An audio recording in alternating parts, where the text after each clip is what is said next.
Hi friends, നമുക്കിന്ന് കരിമീൻ പൊള്ളിച്ചെടുക്കാം. അതിനുവേണ്ടി ഞാൻ 1 കിലോ കരിമീൻ ക്ലീൻ ചെയ്ത് ഉപ്പും വിനീഗറും ഇട്ട് കഴുകി വൃത്തിയാക്കി വരഞ്ഞു വെച്ചിട്ടുണ്ട്. അതിലേക്ക് 1 ടീസ്പൂൺ കുരുമുളക് പൊടി,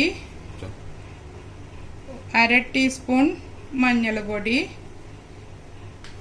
പാകത്തിന് ഉപ്പും ചേർത്ത് നന്നായി മാരിനേറ്റ് ചെയ്ത് വെക്കാം. നമുക്ക് അരമണിക്കൂർ വെച്ചാൽ മതിയാവും.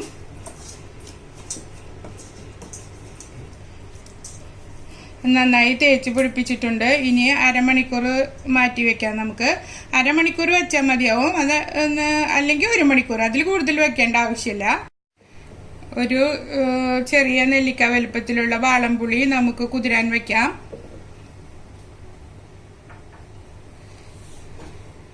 പിന്നെ 2 ടീസ്പൂൺ മല്ലിപ്പൊടി,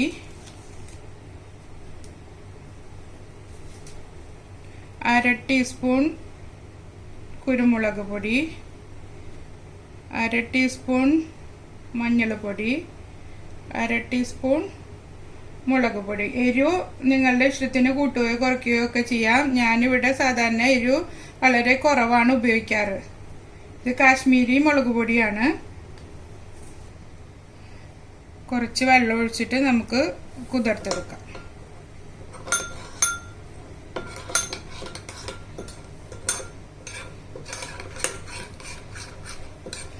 അതെല്ലാം കുതിർത്തെടുക്കാൻ മറന്നു പോയിട്ടുണ്ടെങ്കിൽ നമുക്കിത് എല്ലാം കൂടെ മിക്സിയിലിട്ടിട്ട് അപ്പോഴേക്കപ്പം അരച്ചൊഴിച്ചാലും മതി.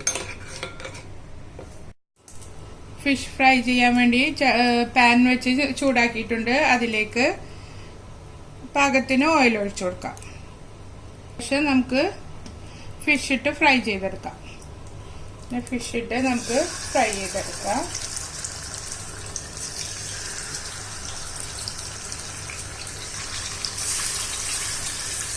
നന്നായി ക്രിസ്പിയാക്കി പൊരിക്കരുത്. അങ്ങനെ നമുക്ക് ഫിഷ് മറിച്ചിട്ട് അപ്പുറത്തെ സൈഡും മുരിച്ചെടുക്കാം. ഈ ഒരു പാകത്തിന് മുരിക്കുക.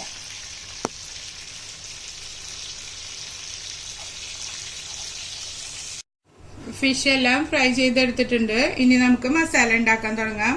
പാൻ അടുപ്പത്ത് വെച്ച് ചൂടാക്കി എടുക്കാം. നമുക്ക് നന്നായി ചൂടായതിനു ശേഷം ഓയിൽ ഒഴിക്കാം. ഉള്ളി വാടാനുള്ള അത്രയും ഓയിൽ ഒഴിച്ചു കൊടുക്കാം.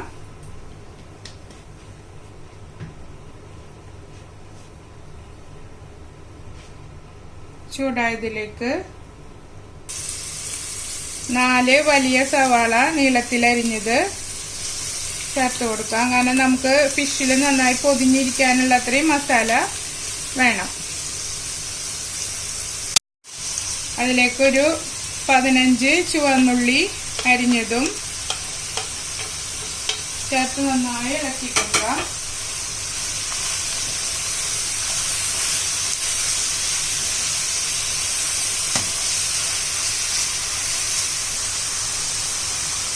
ഒരിത്തിരി ഉപ്പ് ചേർത്ത് ഇളക്കി മൂടി വെച്ച് നമുക്ക് വാട്ടിയെടുക്കാം. ഉള്ളി ഒന്ന് വാടി വരുമ്പോൾ അതിലേക്ക് ഒരു ചെറിയ കഷ്ണം ഇഞ്ചി നീളത്തിലരിഞ്ഞത്, ഒരു 8 വെളുത്തുള്ളി അരിഞ്ഞത്, 2 തണ്ട് കറിവേപ്പില എല്ലാം ചേർത്ത് നന്നായി ഇളക്കി വാട്ടിയെടുക്കാം. ഉള്ളി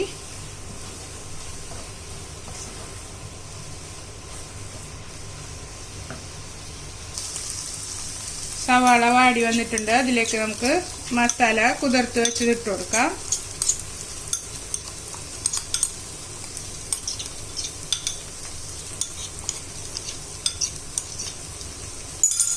നന്നായി ഇളക്കി മിക്സ് ചെയ്യുക.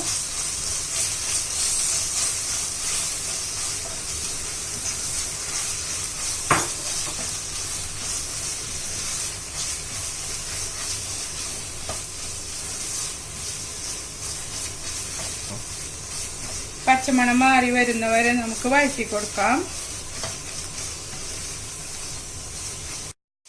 നമ്മൾ കുതിർത്ത് വെച്ച പുളി പിഴിഞ്ഞെടുത്തിട്ടുണ്ട്. അത് ഇതിലേക്ക് ഒഴിച്ച് നന്നായി ഇളക്കി തിളപ്പിച്ച് വറ്റിച്ചെടുക്കാം. ഒന്ന് വറ്റി വരുമ്പോൾ 1 കപ്പ് തേങ്ങ ചിരകിയതിൽ നിന്ന് 1/2 കപ്പ് പാലെടുക്കണം. അതെടുത്ത് നമുക്ക് ഇതിലേക്ക് ചേർത്ത് കൊടുക്കാം. നമുക്ക് തേങ്ങാപ്പാൽ ചേർത്ത് കൊടുക്കാം.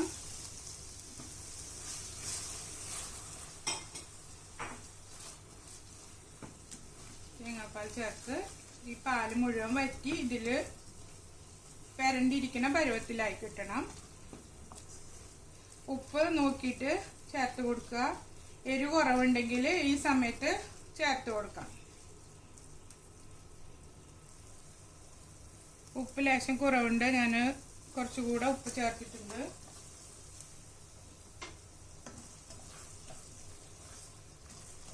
നന്നായി വറ്റിച്ചെടുക്കാം. നമുക്ക് വാളംപുളിക്ക് പകരം കൊടംപുളി വേണമെങ്കിലും യൂസ് ചെയ്യാവുന്നതാണ്.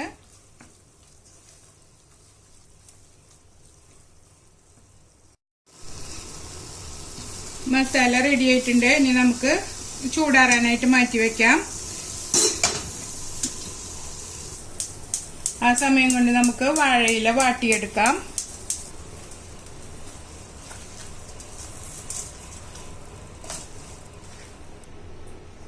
അപ്പൊ നമുക്ക് കരിമീന് പൊള്ളിച്ചെടുക്കാൻ മസാല ഇലയിൽ വെച്ചിട്ട് പൊതിഞ്ഞെടുക്കാം. അതിനു മുമ്പ് ഒരു ടേബിൾ സ്പൂൺ അല്ല 1-2 ടേബിൾ സ്പൂൺ മസാല വെച്ച് കൊടുക്കാം. നമുക്ക് വെച്ചിട്ട് നമുക്ക് കുറച്ചും കൂടെ മസാല മുകളിലിട്ട് കൊടുക്കാം.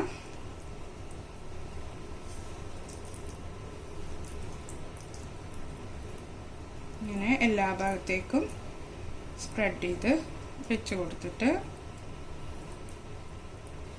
ഇത് കവർ ചെയ്ത് നമുക്ക് ഒരു നൂല് ഉപയോഗിച്ച് കെട്ടിക്കൊടുക്കാം.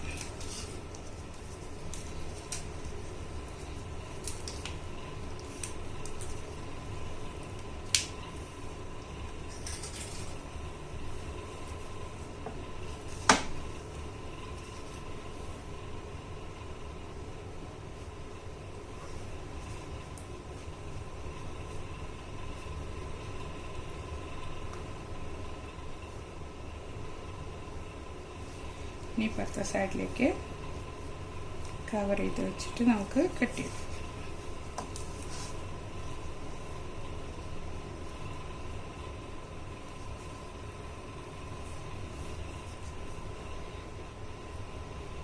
ഇതുപോലെ നമുക്ക് എല്ലാ കരിമീനും സെറ്റ് ചെയ്തെടുക്കാം. എന്നിട്ട് നമുക്ക് പൊള്ളിച്ചെടുക്കാം. മസാല എല്ലാം പൊതിഞ്ഞ് ഇലയിൽ പൊതിഞ്ഞ് റെഡിയാക്കി എടുത്തിട്ടുണ്ട്. ഒരു പാൻ അടുപ്പത്ത് വെച്ച് ചൂടാക്കി മീൻ അതിലിട്ട് പൊള്ളിച്ചെടുക്കാം. പാൻ ചൂടായിട്ടുണ്ട്. അതിലേക്ക് നമുക്ക് മീൻ പൊതിഞ്ഞത് വെച്ച് പൊള്ളിച്ചെടുക്കാം. ഒരു സൈഡ് ഒരു 4-5 മിനിറ്റ് വെച്ച് നമുക്ക് പൊള്ളിച്ചെടുക്കാം. ചെറിയ തീയിലിട്ടിട്ട് വേണം ചെയ്യാൻ. ഇനി ഒരു 5 മിനിറ്റ് കഴിഞ്ഞതിന് ശേഷം നമുക്ക് മറിച്ചിട്ട് കൊടുക്കാം. മൊരിഞ്ഞു വന്നിട്ടുണ്ട്. നമുക്കിത് മറിച്ചിട്ട് കൊടുക്കാം. ഇപ്പുറത്തെ സൈഡ് അതുപോലെ മൊരിച്ചെടുക്കാം. കരിമീൻ 2 സൈഡും മൊരിഞ്ഞിട്ടുണ്ട്. ഇനി നമുക്ക് സെർവിങ് ഡിഷിലേക്ക് മാറ്റാം. നമ്മുടെ കരിമീൻ പൊള്ളിച്ചത് റെഡി ആയിട്ടുണ്ട്. എല്ലാവരും ട്രൈ ചെയ്ത് നോക്കണം. ഇഷ്ടപ്പെട്ടാൽ സബ്സ്ക്രൈബ് ചെയ്യണം, ഷെയർ ചെയ്യണം, ലൈക്ക് ചെയ്യുക. Thank you for watching.